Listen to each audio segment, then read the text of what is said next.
What do you miss most when life turns upside down? For me, it's not just the big things. It's the small, quiet losses that MND has brought into my world. The ones people don't always talk about.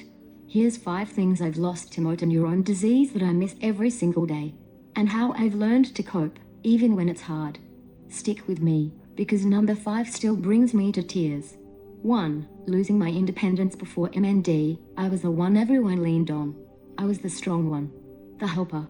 The do-it-all woman who rarely asked for support herself. Now, my care team helps me with pretty much every single thing I do. And while I adore them, and they respect my space, as much as it's possible in my position, losing that fierce independence, that's been a hard pill to swallow. But here's what I've learned: independence doesn't mean doing everything alone. It means having the power to choose who helps you and how. And that power, no matter what happens to me, I still hold it. Next is something most people overlook.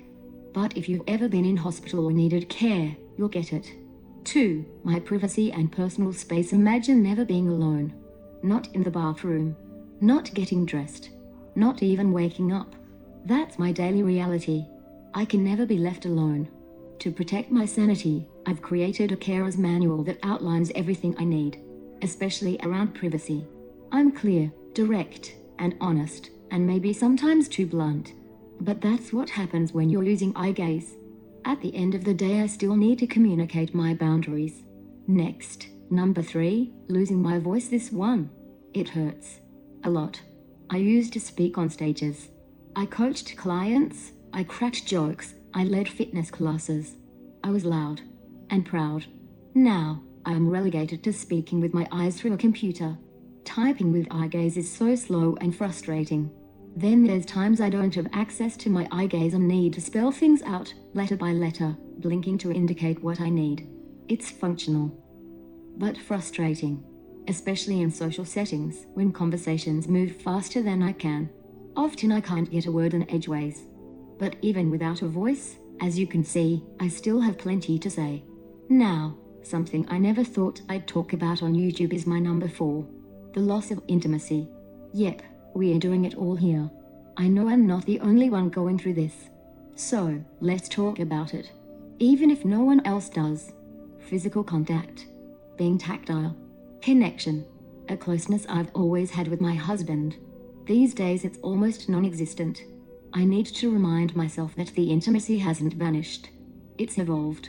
Now it's in the kiss on the cheek, brush of a hand, the look across the room, a shared laugh. It's smaller, quieter, but it feels even more powerful. I've come to realize that love can still grow, even when your body changes. But the hardest loss? That comes next. It's the one that often makes me feel like I'm imprisoned. 5. The freedom to roam. 10 years ago we moved to Queensland for the sunshine and great outdoors. I had a bucket list of visiting every beach, every island. And Fiji was my dream destination. Now, I can't even walk in the sand.